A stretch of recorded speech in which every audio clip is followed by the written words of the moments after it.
Hello everyone, उम्मीद करता हूँ आप सब लोग अच्छे होंगे। तो इस लेक्चर में हम बात करेंगे सब मल्टीपल एंगल फार्मूला के बारे में। तो जैसे कि हमने डबल एंगल फार्मूले देखे, साइन के और कॉस के और टेन के, उन फार्मूले को यूज़ करके हम सब मल्टीपल एंगल बनाएंगे। जैसे फॉर एग्जांपल अगर मैं बात करूँ आपसे, कॉस 2 थीटा को हम लिख सकते हैं 2 कॉस स्क्वायर थीटा माइनस 1। ठीक है, तो हम क्या करेंगे, हम इस 1 को अगर इस तरफ ले आऊं तो मैं लिख सकता हूं 1 plus cos 2 theta is equals to 2 cos square theta, और मैं लिख सकता हूं cos theta is equals to square root of 1 plus cos 2 theta by 2। ठीक है, तो अगर मैं थीटा की जगह पे a बाई 2 रख दूं तो मैं बोल सकता हूं cos a by 2 equals to square root of 1 plus cos 2a by 2।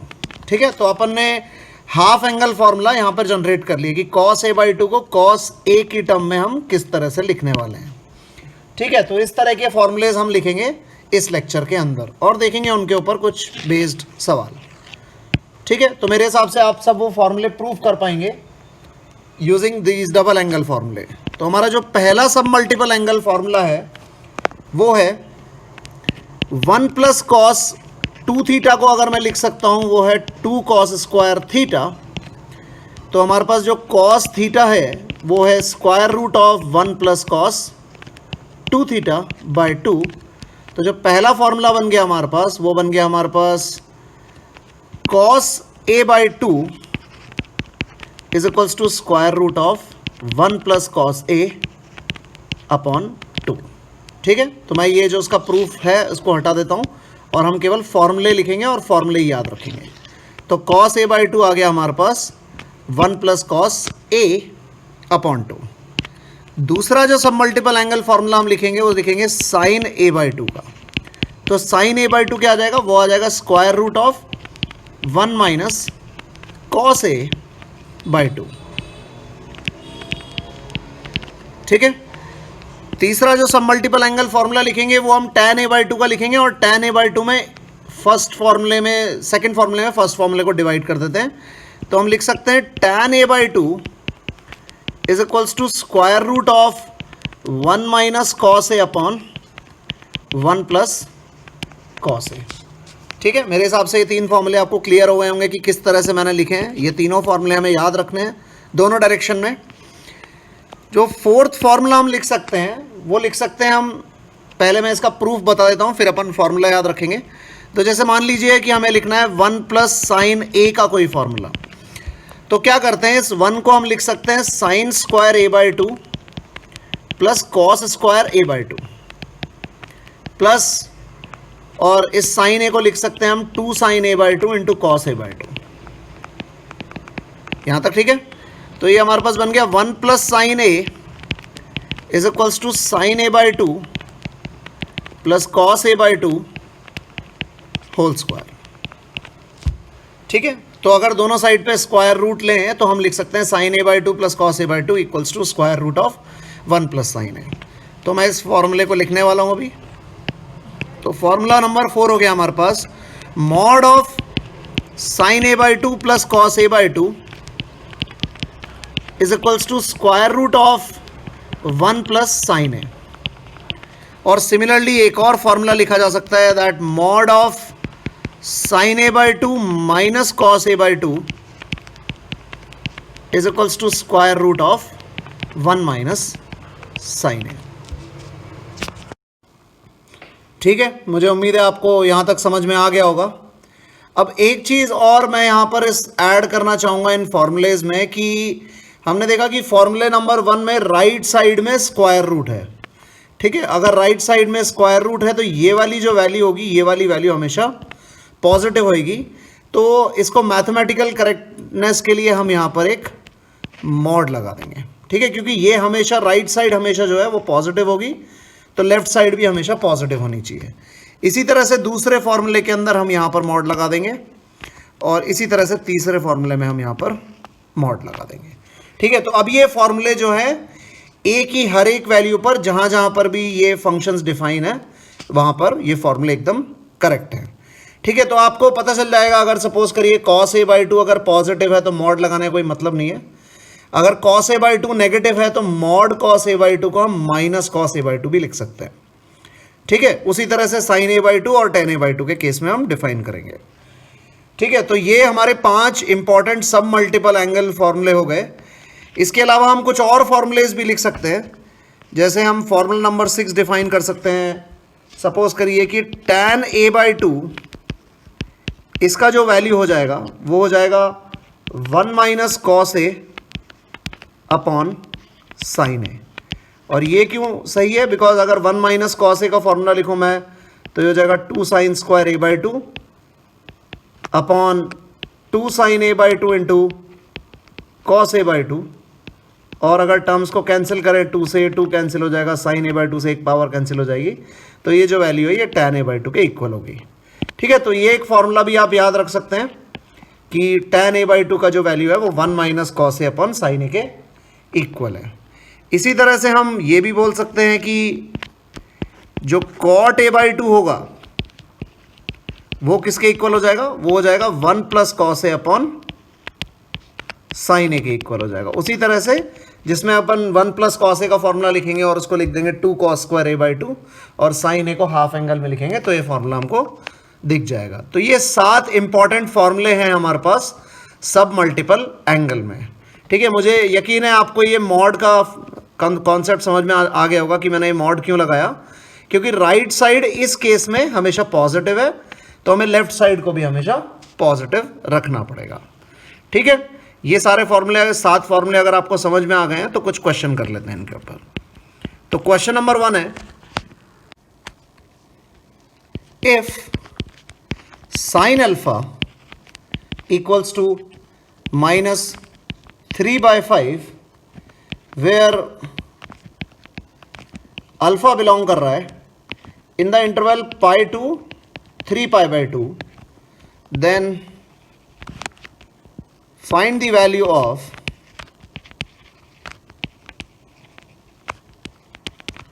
cos of alpha by 2, ठीक है। तो हमारे को इस क्वेश्चन में दिया हुआ है साइन अल्फा का वैल्यू और अल्फा का इंटरवल दिया हुआ है और हमें cos अल्फा बाय 2 का वैल्यू फाइंड आउट करना है, ठीक है। तो अगर हम सॉल्यूशन देखें इस प्रॉब्लम का तो हमें साइन अल्फा का वैल्यू दिया हुआ है और साइन अल्फा का एक नेगेटिव वैल्यू है और अल्फा जो है ऑलरेडी थर्ड क्वाड्रेंट में है, तो ऑब्वियसली अगर अल्फा थर्ड क्वाड्रेंट में तो साइन अल्फा को नेगेटिव होना ही पड़ेगा। तो कॉस अल्फा कितना हो जाएगा? हम लिख सकते हैं cos square alpha plus sine square alpha is 1 और कॉस स्क्वायर अल्फा का वैल्यू जो आ जाएगा उसको अपन लिख सकते हैं कि 1 माइनस साइन स्क्वायर अल्फा का वैल्यू -3/5 का होल स्क्वायर और ये जो वैल्यू आ जाएगा ये आ जाएगा 1 माइनस 9/25 कॉस स्क्वायर अल्फा का वैल्यू। तो जो कॉस स्क्वायर अल्फा का वैल्यू आ जाएगा हमारे पास इस केस में वो आ जाएगा 16/25, ठीक है। अच्छा हमें क्या पता है? हमें ये पता है कि अल्फा जो है वो थर्ड क्वाड्रेंट में है।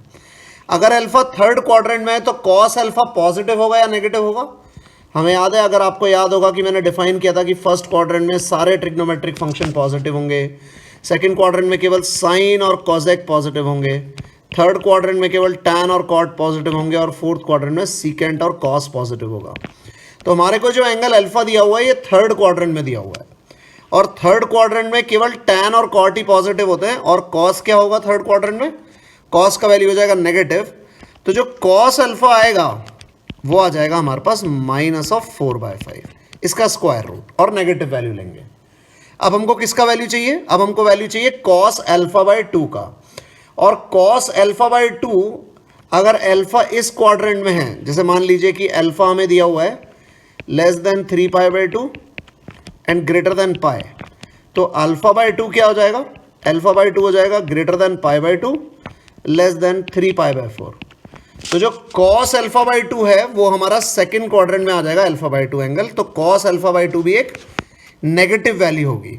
तो अगर हम फर्स्ट वाला फॉर्मूला लगाएं, ये वाला जो फॉर्मूला हमारे पास है cos a by 2 equals to square root of 1 plus cos a by 2, तो हम लिख सकते हैं कि modulus of cos alpha by 2 is equals to square root of 1 plus cos alpha by 2। तो जो मॉड्यूलस कॉस अल्फा हो जाएगा उसका वैल्यू कितना हो जाएगा हमारे पास, स्क्वायर रूट ऑफ 1 माइनस 4/5/2। तो ये जो वैल्यू आ जाएगी ये आ जाएगी हमारे पास स्क्वायर रूट ऑफ 1/10। तो हम बोल सकते हैं कि जो कॉस अल्फा/2 होएगा, यहाँ पर अल्फा/2 है, तो जो मॉड कॉस अल्फा/2 हो जाएगा उसका वैल्यू हो जाएगा 1/स्क्वायर रूट ऑफ 10। ठीक है। और अगर कॉस अल्फा/2 का ये वैल्यू हो गया हमारे पास, तो हम क्या बोल पाएंगे, कॉस अल्फा/2 क्या होगा, कॉस अल्फा/2 हो जाएगा -1/स्क्वायर रूट ऑफ 10। ये हमारे पास वैल्यू आ गई कॉस अल्फा/2। तो मुझे उम्मीद है आपको ये सवाल समझ में आया होगा। अब एक क्वेश्चन और कवर करते हैं सब मल्टीपल एंगल फॉर्मूलेस के ऊपर, और ये क्वेश्चन ज़रा सा एक थोड़ा ट्रिकी क्वेश्चन है। तो मान लीजिए हमें वैल्यू दी हुई है sine theta plus sine phi की वैल्यू जो कि इक्वल है ए के, और cos theta plus cos phi की वैल्यू दी हुई है वो बी के इक्वल है। ठीक है। और हमें जो थीटा और फाई के बारे में बताया गया है वो बताया गया है कि थीटा और फाई जो है वो 0 से π/2 के बीच में है, मतलब थीटा और फाई जो है वो फर्स्ट क्वाड्रेंट में है। तो हमें फाइंड आउट करनी है, then find the value of tan theta minus phi. इसकी वैल्यू हमें फाइंड आउट करनी है। ठीक है। तो देखिए, अगर इस तरह का कोई सवाल है तो इन सवालों के अंदर या तो हम sine c plus sine d के फॉर्मूले लगा सकते हैं और cos c plus cos d के फॉर्मूले भी लगा सकते हैं, उससे भी हमारे पास कोई रिजल्ट आएगा, या तो वैसे सॉल्व कर लेते हैं, या फिर क्या करते हैं, इसको हम मान लेते हैं इक्वेशन नंबर 1 और इसको हम मान लेते हैं इक्वेशन नंबर 2। ठीक है। और इन दोनों इक्वेशंस को स्क्वायर करके ऐड करते हैं एक बार। तो जब फर्स्ट इक्वेशन को हम स्क्वायर करेंगे तो क्या मिलेगा हमें मिलेगा sine square theta plus sine square phi plus 2 sine theta into sine phi. इसकी वैल्यू मिल जाएगी हमको ए स्क्वायर के इक्वल। और सेकंड वाले को जब स्क्वायर करेंगे तो हमें मिलेगा cos square theta plus cos square phi plus 2 cos theta into cos phi. इसकी वैल्यू हो जाएगी बी स्क्वायर के इक्वल। ठीक है। अब हम इन दोनों को ऐड करेंगे। अगर इन दोनों को हम ऐड करते हैं तो क्या मिलेगा, साइन स्क्वायर थीटा और कॉस स्क्वायर थीटा तो मिलके बन जाएगा 1, साइन स्क्वायर फाई और कॉस स्क्वायर फाई मिलके बन जाएगा फिर से 1, और ये जो चीज़ है ये बच जाएगी। तो इस चीज़ को लिख लेते हैं अपन 2 times of cos theta into cos phi plus sine theta into sine phi, और राइट साइड में क्या आ जाएगा अगर हम दोनों को ऐड कर रहे हैं तो ये आ जाएगा ए स्क्वायर प्लस बी स्क्वायर। ठीक है। अब ये जो 2 बना हमारा, इसको राइट साइड में भेज देंगे तो हमारे पास बच जाएगा 2 times of cos theta cos phi plus sine theta sine phi. कितना हो जाएगा, cos of theta minus phi, और cos theta minus 2 cos theta minus phi की वैल्यू कितनी आ जाएगी, वो आ जाएगी A square plus B square minus 2। तो हमारे पास cos of theta minus phi की तो वैल्यू आ गई यहाँ पर, और वो कितनी आ गई, वो आ गई हमारे पास A square plus B square minus 2/2। ठीक है। अब हमें किसकी वैल्यू निकालनी है क्वेश्चन के अंदर, क्वेश्चन के अंदर हमें वैल्यू निकालनी है tan ऑफ थीटा माइनस फाई/2 की वैल्यू। तो हम देखते हैं कि पहली बात तो थीटा और फाई जो है वो 0 से π/2 के बीच में है, तो थीटा माइनस फाई/2 जो होगा वो पॉजिटिव भी हो सकता है और नेगेटिव भी हो सकता है। तो अगर हम बोलें कि थीटा माइनस फाई/2 पॉजिटिव है तो हम पॉजिटिव वैल्यू लिखेंगे, और थीटा माइनस फाई/2 जो है वो नेगेटिव है तो नेगेटिव वैल्यू लिखेंगे। तो हम 2 केस में आंसर लिखेंगे। पहला केस अगर थीटा जो है वो फाई से बड़ा है, और दूसरा केस जो है वो अगर थीटा फाई से छोटा है। बिकॉज पहले केस में जब थीटा फाई से बड़ा है तो tan थीटा माइनस फाई/2 एक पॉजिटिव वैल्यू है, अगर थीटा फाई से छोटा है तो tan थीटा माइनस फाई/2 एक नेगेटिव वैल्यू है, और हमें cos थीटा माइनस फाई का वैल्यू पता है। तो अगर हम हमारे सब मल्टीपल एंगल फॉर्मूले देखें जिसके अंदर हम tan का फॉर्मूला देखें, तो हमारे पास है फॉर्मूला नंबर 3। इसके अंदर हम लिख सकते हैं tan थीटा बाई 2 को cos थीटा के टर्म में। तो हमारे को cos थीटा माइनस 5 की डायरेक्टली वैल्यू पता है। तो हम बोलते हैं कि पहले केस में जब थीटा जो है वो 5 से बड़ा है तो हम बोल सकते हैं कि tan थीटा माइनस 5/2 का mod is equals to square root of 1 minus cos theta minus 5 upon 1 plus cos theta minus 5। ठीक है, तो पहले केस में, या फिर एक बार पहले जनरल लिख लेते हैं, फिर उसके बाद दोनों केसेस में स्प्लिट कर लेंगे। तो mod of tan of theta minus 5/2 कितना हो गया हमारे पास? ये हो गया हमारे पास स्क्वायर रूट ऑफ 1 माइनस और कॉस थीटा माइनस 5 का वैल्यू हो गया a² प्लस b² माइनस 2/2। तो ये वैल्यू रख देते हैं यहाँ पर। ये आ गया अपने पास a² plus b² minus 2/2 upon 1 plus a² plus b² minus 2/2। ठीक है, मेरे हिसाब से ये चीज़ क्लियर हो गई होगी। तो mod tan theta minus 5/2 is equals to square root of, और अगर न्यूमरेटर को सिंप्लीफाई करेंगे तो हमारे पास आ जाएगा 4 माइनस a² प्लस b², और डिनोमिनेटर को सिंप्लीफाई करेंगे तो हमारे पास आ जाएगा a² प्लस b², और जो 2 है वो कैंसिल हो जाएगा। तो पहला केस लिखते हैं, अगर थीटा का वैल्यू 5 से बड़ा है तो tan थीटा माइनस 5/2 एक पॉजिटिव वैल्यू है। तो इसका मतलब mod of a positive value is going to be that value only. So tan theta minus 5/2 का जो वैल्यू है वो है square root of 4 minus a² plus b² upon a² plus b²। और अगर थीटा जो है वो 5 से छोटा है तो हम बोल सकते हैं कि tan ऑफ थीटा माइनस 5/2 का मॉड जो है वो इस वैल्यू का नेगेटिव है। So this value is square root of 4 minus a² minus b² upon a² plus b²। तो जो tan ऑफ थीटा माइनस 5/2 है वो इक्वल है minus times of square root of 4 minus a² minus b² upon a² plus b²। ठीक है, तो इस question का हम दो केसेस में आंसर देंगे, एक जब थीटा ग्रेटर देन 5 है, एक जब थीटा लेस देन 5 है। तो आई थिंक ये दोनों चीज़ें आपको समझ में आ गई होंगी। तो सब मल्टीपल एंगल्स के अंदर हम और आगे बात करेंगे, लेकिन उसके पहले हमें थोड़ी सी ट्रिग्नोमेट्रिक फंक्शंस के ग्राफ जानने की ज़रूरत है। हम और डेफिनेटली बहुत सारे पॉइंट्स के ऊपर बात करेंगे, और जनरल जो एक्सरसाइज लेंगे उसके अंदर काफ़ी एग्जाम्पल रहेंगे जहाँ पे सब मल्टीपल फॉर्मूले डायरेक्टली और इनडायरेक्टली इस्तेमाल होंगे। ठीक है, तो अभी के लिए इस लेक्चर में बस इतना ही। याद रखिए कि सब मल्टीपल एंगल के अंदर हमारे पास ये 7 इंपॉर्टेंट फॉर्मूले हैं, और ये सातों फॉर्मूले आपके लिए याद करने बहुत इंपॉर्टेंट हैं। ठीक है, तो इस लेक्चर को बस अब यहीं ख़त्म करते हैं। Thank you very much. मुझे उम्मीद है आपको ये समझ में आया होगा, और अगले लेक्चर में हम बात करेंगे ग्राफ्स ऑफ ट्रिग्नोमेट्रिक फंक्शंस की, और देखेंगे कि ग्राफ के ऊपर बेस्ड क्वेश्चंस कैसे बन सकते हैं और किस तरह से हम ग्राफ को यूटिलाइज कर सकते हैं चीज़ों को सिंप्लीफाई करने के लिए। ठीक है, थैंक यू वेरी मच।